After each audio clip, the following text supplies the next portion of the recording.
እህት ወንድሞቻችሁን ከሳሂሮች ከደጋሚዎች ማለት ነው ከአጭበርባሪዎች ከሌቦች ታደጓቸው። የቀልብ ዶክተር ነን ተብዬዎች የት እንዳሉ አድራሻቸው የማይታወቅ አላህ ያጋልጣቸውና ማለት ነው የብዙ እህት ወንድሞቻችን በተለይ የሴት እህቶቻችንን ህይወት እያበላሹ ነው ያሉት። እዚህም ማለች አንድ ቲክቶክ መንደር ላይ ጉፍ ብላ ማለት ነው ላይቭ ላይ ጠንቋይ የላካት የምትመስል ወደ አፍያው መንደር እንኳን ደህና መጣችሁ እያለች ወደ በሽታና ወደ ሌቦች ጋር የምትልካችሁ ማለት ነው። ልብ በሉ፣ ተጠንቀቁ። አሰራራቸው በዲን ስም በረሱል ሰለላሁ ዐለይሂ ወሰለም ስም በየቲም ስም ነው። ደግሞ ስማችሁን ይጠይቋችኋል። የጠንቋይ ስራ ማለት ነው። ከናያታችሁ ፎቶ ሁላ የሚያስልኩ ጉዶች ናቸው። ብዙ ልጆች እየታመሙ ነው። ልብ በሉ። ዝም ብዬ አይደለም እዚህ መጥቼ የምለፈልፈው። የሰራችሁትን ገንዘብ እድሜ ልካችሁን እንዲገብሩላችሁ ነው የሚያደርጓችሁ። በድግምት በሽታ ነው የምታተርፉት። ሩቅያ ሸርዕያ ምን እንደሆነ በመጀመሪያ አጣሩ። ቢስሚላሂር ረህማኒር ረሂም አልሐምዱሊላሂ ረቢል ዓለሚን አሰላቱ ወሰላሙ ዐላ ረሱሊላሂ ሰለላሁ ዐለይሂ ወሰለም። ውድ ወንድሞችና እህቶች እንግዲህ እዚህ ቪዲዮ ላይ እንደሰማችሁት እቺ እህታችን የተናገረች ያለችው ስለ ቀልብ ዶክተር ስለሚባሉት ነው። ስለ ቀልብ ዶክተር የሚባሉትን ያሉትን እውነታዎች ተናግራለች። በተጨማሪ ደግሞ ከዚህ እህት በተጨማሪ ሌሎች ወንድሞቻችን ትልቅ የሱና ወንድሞች በተውሂዳቸው ላይ የሚታወቁ በሱናቸው ላይ የሚታወቁ ትልልቅ ወንድሞቻችን ባለፉት 2 ዓመት 3 ዓመት ስለ ቀልብ ዶክተር በቂ የሆነ የማስጠንቀቅ ስራ ሰርተዋል፣ ረድም ሰጥተውበታል።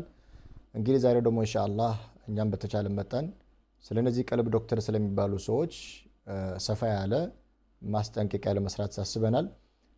ውድ ወንድሞች እነዚህ ሰዎች ቀልብ ዶክተር የሚባሉት ከነጨራሹ የማይታወቁ ሰዎች ናቸው። የት ሀገር እንዳሉ ውጭ ሀገር ይሆኑ ኢትዮጵያ ውስጥ ይሆኑ አረብ ሀገር ይሆኑ አውሮፓ ይሆኑ የት ሀገር እንዳለ አድራሻቸው አይታወቅም፣ ምንነታቸው አይታወቅም፣ ስማቸው አይታወቅም። ማን ናቸው ሰዎቹ? ስማቸው ማን ነው? የሚታወቅ ነገር የለም። የት ሀገር ነው ያሉት? አይታወቅም። አድራሻቸው ስልካቸው የት ነው? የት ወረዳ ነው? የት ክልል ነው? የት ከተማ ነው?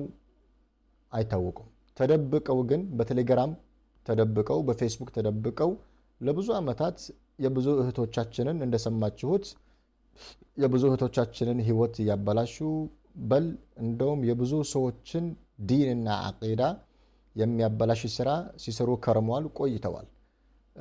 እነዚህ ሰዎች በዋናነት በጣም የተደራጁ ናቸው። ተደራጅተው በማህበር የተደራጁ የብዙ ዓመት የማጭበርበር ስራ ላይ የቆዩ ሆን ብለው ለሌብነት የተዘጋጁ ሰዎች መሆናቸው ግልጽ ነው። ምክንያቱም ምንም ፋና የላቸውም። ፋናቸው ምልክታቸው የለም፣ ስልክ የለም፣ አድራሻ የለም፣ ስማቸው አይታወቅም። የት ነው ማን ነው ምንድነው አይታወቅም። ፋናቸውን አጥፍተው የሰዎችን ገንዘብ 10,000 ብር 15,000 ብር ከዛ በላይ የጠየቁ አረብ ሀገር ያሉ ሴቶች ደግሞ 500 ሪያል እስከ 1000 ሪያል እያስከፈሉ በኦንላይን ሩቃ በቴሌግራም ብቻ ሩቃ እናደርጋለን በማለት በየቲሞች ስም ገንዘቡ ለየቲሞች ነው የቲም ማሳደጊያ ነው እያሉ በየቲሞች ስም እየነገዱ በሩቃ ስም እየነገዱ የመጡ ሰዎች ናቸው። መጠንቀቅ ያስፈልጋል። በተረፈ የእነዚህ ሰዎች ችግራቸው ምንድነው ከተባለ ችግራቸው በዋናነት እያንዳንዱ የሚያደርጉት ሩቃ በሙሉ ከዲናችን ጋር የሚጋጭ በእስልምና የሌለ በሸሪዓችን የሌለ የማይታወቁ አዝካሮችንና ሩቃውን ነው ለሰዎች የሚሰጡት ማለት ነው። ከየት እንዳመጡት ባይታወቅም ከሩቃ ጋር ምንም ጭራሽ የማይገናኝ አዝካሮችን ለሰዎች እየሰጡ ነው ያሉት። ይሄ እንዳለ ሆኖ ደግሞ ትልቁ ማስፈራሪያ የሚሰጡት ለታካሚዎቻቸው ምንድነው? እኛ የምንሰጣችሁን ዚክር ለሌላ ሰዎች አሳልፋችሁ እንዳትሰጡ ነው። ለሌሎች ሰዎች አሳልፋችሁ የምትሰጡ ከሆነ ትታመማላችሁ፣ በሽታው ይጣላችኋል፣ ጅኑ ይጣላችኋል እያሉ ያስፈራራሉ። አንድ ሁለተኛ እነዛን ዚክሮች ከናንተ ውጪ ሌላ ሰው አሳልፋችሁ የምትሰጡ ከሆነ በየቲሞች ገንዘብ እንደመቀለር ነው፣ በየቲሞች ገንዘብ እንደመጫወት ነው፣ ነገ አላህ ፊት ትጠየቃላችሁ ያሉ ሰዎችን ያስፈራራሉ።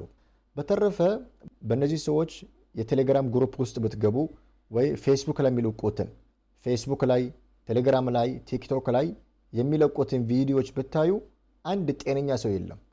እነዚህ ሰዎች የበሽታ ምልክት፣ የሲሕር ምልክት፣ የጅን ምልክት፣ የአናናስ ምልክት እያሉ የሚለቁት ምልክቶች ሙሉ በሙሉ ጤነኛ ሰው ላይ የሚታዩ ምልክቶችን ነው። ጤነኛ ሰው ላይ የሚታዩ ምልክቶችን የበሽታ ምልክት አድርገው ማንኛውም ሰው ራሴ ታማሚ ነኝ እኔ አሞኛል፣ እኔ ሲሕር አለብኝ ብሎ እንዲጠራጠርና ወስዋስ ውስጥ እንዲገባ የሚገፋፉ ናቸው። በዛ በመቀጠል እነዚህ ሰዎች ያው ሰሞኑን እነሱ ላይ ረድ በማድረግ የጀመርኩትን ስራ ለማደናቀፍ እንግዲህ ግልጽ የሆነ ዘመቻ በእኔ ላይ ከፍቷል ማለት ነው። እንዲህ ከዚህ ላይ የምትመለከቱት እነሱ የጻፉት ጽሁፍ ነው። የሌለ የልብ ወለድ ታሪክ ረምላ የምትባል ሴት ስም ፈጥረው ይችን ሴት ደፍሯል፣ ደፋሪ ነው፣ አስገድዶ ደፍሯል እያሉ እንግዲህ በእኔ ላይ የስም ማጥፋት ዘመቻ ከፍቷል ማለት ነው። ይሄ ስለተደረገ ምናልባት የነሱን ሴራ ከማጋለጥ የነሱን ተንኮል ከማጋለጥ የነሱን የማጭበርበርና የሌብነት ገመድ ከመበጣጠስ የሚያግደኝ ነገር የለም። ነገር ግን ሰዎቹ በዚህ በኩል የተደራጁ ይህን ያክል ተደራጅተው ሆን ብለው የሚሰሩ ቲክቶክ ላይ ብዙ አካውንት አላቸው፣ ፌክ አካውንቶች። ሁሉም አካውንቶች ላይ ብትገቡ ፌክ አካውንት መሆኑን ታያላችሁ። ፌስቡክ ላይ እንደዛው፣ በየቴሌግራሙ፣ በየፌስቡኩ፣ በየቲክቶኩ ማአት ናቸው፣ ተቆጥሮ አያልቅም። ተደራጅተው በድርጅት መልክ እንደ ማህበር ተደራጅተው የሚሰሩ ሰዎች ናቸው። አንድ ሰው ስለነሱ ከተናገረ ቀጥታ እነዛን ሰዎች ማጥቃትና ስም ማጥፋት ስራ ውስጥ ይገባሉ። የስም ማጥፋት ስራ ውስጥ ገብተው ሰዎችን ያጠፋሉ ማለት ነው። መጠንቀቅ ያስፈልጋል ማለት ነው። እነዚህ ሰዎች በከፍተኛ ጥንቃቄ መጠንቀቅ ያስፈልጋል። ዲናችሁን ጠብቁ። ገንዘባችሁን ለማይታወቁ ሰዎች አትስጡ። እነዚህ ሰዎች አይታወቁም። ማን ነው? ምንድን ናቸው? የት ነው ያሉት? ምንነታቸው ምንድን ነው? የማይታወቁ ሰዎች ላይ አካውንት ብር ያስገባችሁ ገንዘባችሁን አትበሉ። ሩቅያ ካስፈለገ በአካባቢያችሁ ያሉ በሰፈራችሁ ያሉ ሩቃ ቤቶች ካሉ በእነዛ ሰዎች መታከም በቂ ነው። ይህን ካልኩኝ ይበቃል። ወሰላሙ አለይኩም ወረሕመቱላሂ ወበረካቱ።